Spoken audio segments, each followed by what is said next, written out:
Welcome to the Survivor Fans Podcast. I'm Joanne. And I'm Stacy. We're here with Rachel from Survivor Millennials versus Gen X. Hi, Rachel. Thanks Hi, Rachel. Thanks for speaking with us today. Oh, thank you. I've listened to the Joanne and Stacy show, and I like your format, so let's do this. Awesome. How were you chosen to be on Survivor? I applied about 3 years ago, and they had called me and said they wanted to do a twist where they were doing family members, and they wanted my dad and I to come in for the show. So I called first I told them my dad wasn't going to do a reality show. And then the casting director said, well, if you're not able to do this, Survivor should be able to do anything, then you're probably not a match for the show. And so I said, okay, well, damn, she's probably right. So I called my dad, and I said, Dad, Survivor wants us to come in. And he said, no. And I just quietly felt my dreams and my heart just crumble and shatter to pieces. And then I said, Dad, why? And he told me his knee, and he's eventually going to need to get surgery. So I let Survivor know, and they said, okay, well, basically bye, So I never thought I'd hear from them again. And then I applied a couple of years later, and I was like, I could do this on my own. I don't need to, do this with my dad. So I applied, and I felt like I was one of the last add-ons, and I was notified a couple months, before leaving that it was go time. And it was just boom, boom, boom, time to go. So what did you do once you got that call? How did you prepare? Well, I only had a couple months, so the preparing, gosh, it seemed like I didn't have a lot of time. I was watching, season after season, studying it, and I was, the seasons that I had not seen, and then I was swimming, and I was diving, and starting fire, just, preparing out. It was a full-time job, and I had a full-time real job at the time, so it was a lot. Who would you say took a leader role at camp? A leader role, there was a lot of strong voices. I would say, some of the males were probably pretty dominant, like Chris and Brett. Okay, we were surprised that Lucy carried the box of puzzle pieces instead of Paul. How did your tribe decide who did what at the challenge? Oh, a great question. Well, we had decided that we were going to have the 6 strongest people carry the puzzle box. And then that left, one of the 4 of us to do the act. And so I said, okay, I'll do the act. And really, I thought that we had selected Paul to do that. I'm kind of thrown off about the question now. I had a lot of people at the Survivor party last night, so I might have just missed that. But, yeah, he should have been one of the 6. Give us a short assessment of each of your tribe mates and how you think they're playing the game. Let's start with Brett. Oh, well, at the time, I would say... kind of a quiet leader. Okay, Cece? Character. A character, all right. How about Chris? Mean. Mean. Interesting. Okay, we're going to circle back to that one. What about David? Vulnerable. Jessica? Smart. Ken? Kind. Lucy? Very serious. Very serious. Paul? Hamming it for the camera time. Okay, and how about Sunday? Well, after last night, sound like the bitchy preacher. Oh, all right. So in your preseason video, you said you saw someone showing evidence of being a jerk before the game started. Who was that, and what were they doing? I'm going to keep my lips sealed on that one because I'm not really sure I remember. They asked me so early, and I was attempting to really keep give everyone a fair shake, and I think there was probably frustration that I wasn't, talking about people, so I was digging for something. Okay, how was Chris being mean? Chris just has this face where, I think it's on a lot of photos, he just doesn't smile, and he'll look at you like he wants to, I don't know, take your life. Okay.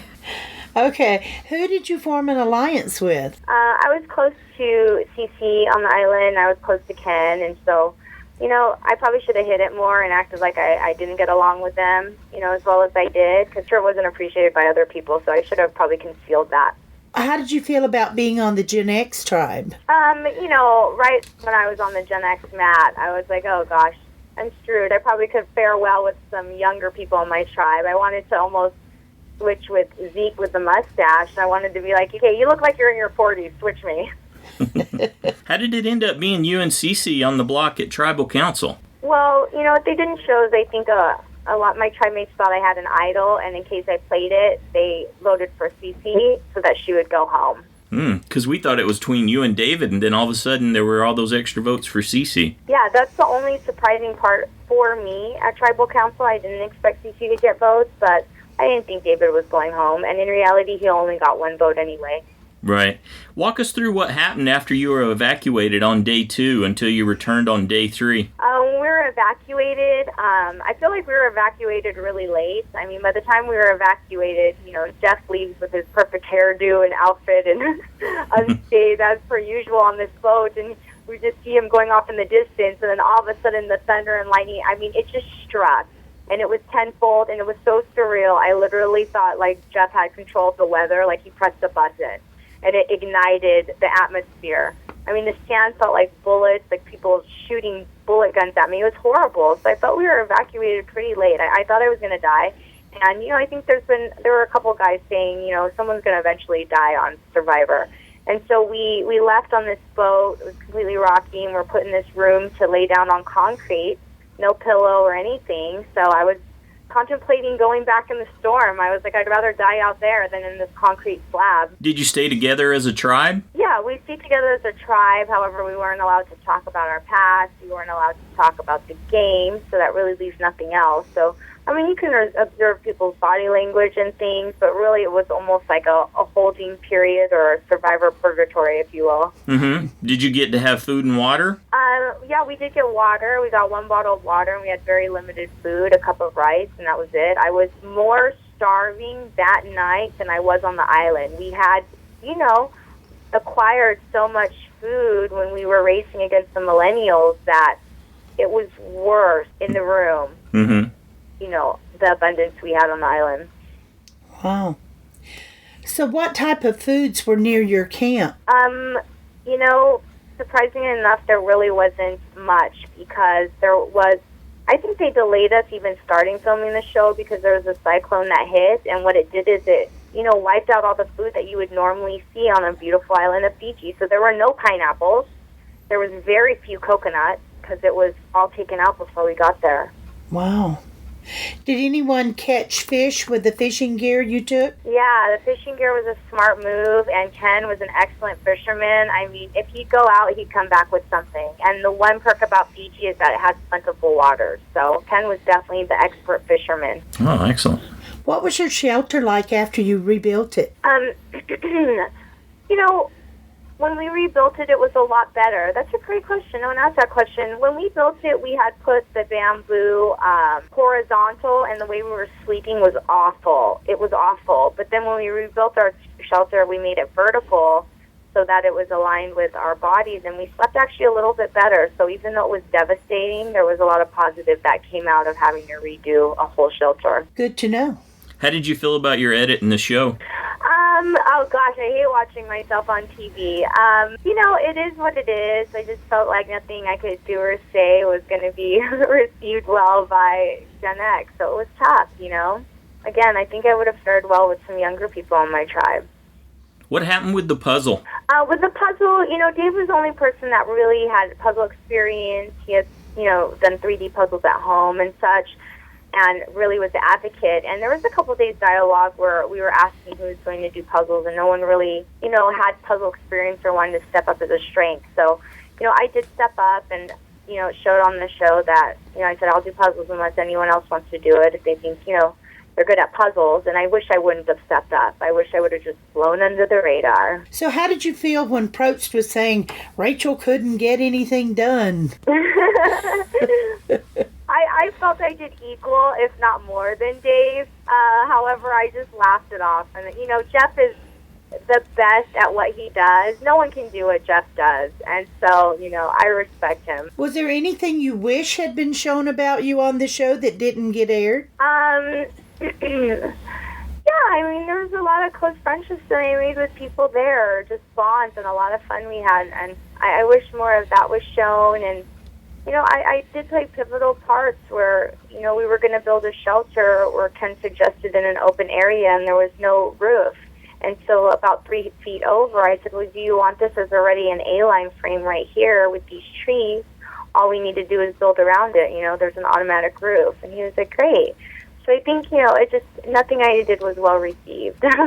What was going on in that exchange with you and Paul? Well, with Paul, maybe you'll see more of Paul's personality as the season progresses, but he was more of like a do this kind of type and wasn't really nice about it, which I feel bad saying because I like Paul as a person now. Did you have any injuries while you were out there? Not while I was out there, but you could see that Jessica had the 2 3D eyeballs because of her infection during tribal, and when I left that next day, I actually got that in one of my eyes, and then it affected the other eye, and it was awful. It was something that ran rampant in Fiji at the time.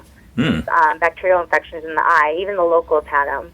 What challenged you the most on the show? What challenged me the most?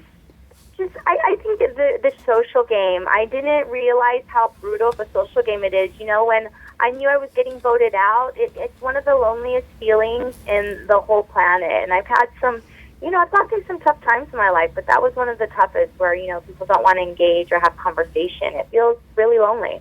How has your view of Survivor changed after this experience? I love and appreciate Survivor so much. Just what it's done for my family and the bond that it's brought with my dad and I. And having my dad watch the show last night and telling me he's proud of me when he never says that. I feel like it came full circle again where, Survivor is instilling this positivity and love and bond in my family. So I appreciate them, more than they know. Yeah, that's great. Well, how about your view of yourself? How did it change? How has that changed after that experience? View of myself is watching me on TV and seeing that feedback was just, a growth opportunity for me. I was like, okay, well, I guess I'm talkative. I thought I was being more communicative, but the way it was edited, I was like, I'm really going to deeply, deeply watch that about myself. What's next for you? There's so many things. I have a book. I would love to make a movie out of my book in order to help people, do something positive with it, to inspire others. And, there's a lot of things. I don't know. A lot of things I want to do. I'm a dreamer. I'm a half millennial at heart. Well, Rachel, thank you so much for sharing today, and good luck to you. Thank you, guys. Thanks, John. Thanks, Stacey. All right. Okay, bye-bye now. Bye-bye.